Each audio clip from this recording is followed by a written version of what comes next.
Hello guys, यो चाहिँ मेरो फर्स्ट म्याच हो र 9th एनिभर्सरीको यहाँ म फर्स्टचोटि गेम ओपन गर्न गइरहेको छु र मैले चाहिँ पहिला पनि ओपन गरिसकेको थिएँ र त्यसमा चाहिँ म गेम खेलेको पनि थिएँ। अहिले धेरै चेन्ज भइसकेको रहेछ हैन।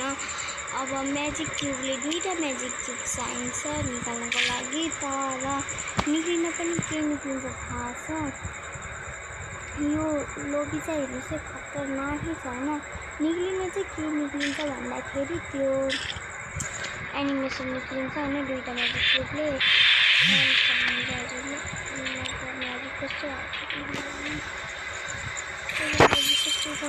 भर्खर होइन, किनकि भर्खर गेम ओपन गरेको अब भर्खर म्याच स्टार्ट भयो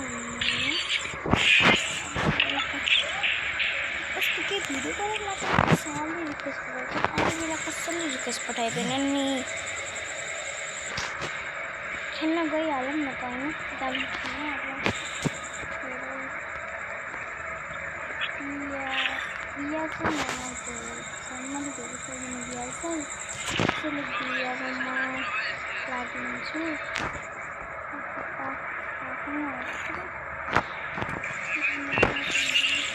म फेरि न्यू प्लेयर हो कि होइन, के भन्नु न्यू प्लेयर हो म, के छैन होइन, के भन्नु लाग्यो होइन। जस्तो हुन्छ म अल प्लेयर हो भनेको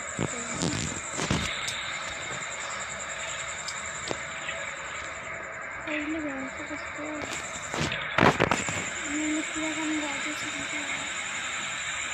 आफ्नै कसैको बारेमा कुरा गर्दै होइन कि होइन।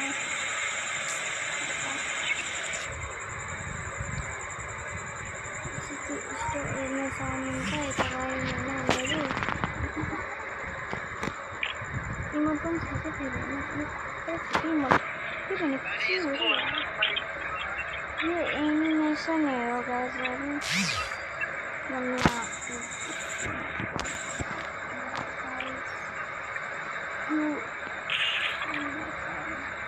यो मलाई झन् खतरनाक होइन। म्याच त खेल्दैन म त जान्छु होइन। अब भर्खर त खेल्दैन, अहिले खेल्छु होला सायद, खेल्न सक्छु। यति होला नि गेममा जोइन हुनेछ भने यहाँ एउटा लिडर हुनुहुन्छ। यो लिडर हो होइन, लिडरसँग म फेरि आउँदैन के कसरी हुन्छ भनेर होइन। गिलको लिडरसँग 1v1 कस्टममा जित्नुपर्छ। म चाहिँ यत्तिकै पनि आएको हो किनकि मलाई त खेल्न आउँदैन होइन, थाहा छैन गिलले म जोइन हुनको लागि जित्नुपर्छ कि पर्दैन थाहा छैन त्यो त, तर आई थिङ्क जित्न पर्छ नै होला होइन। किनभने मैले निकिन त कसैले लिँदैन लिनु होइन र हो नि, त्यसैले र आजको लागि चाहिँ यति नै। Take care, bye by.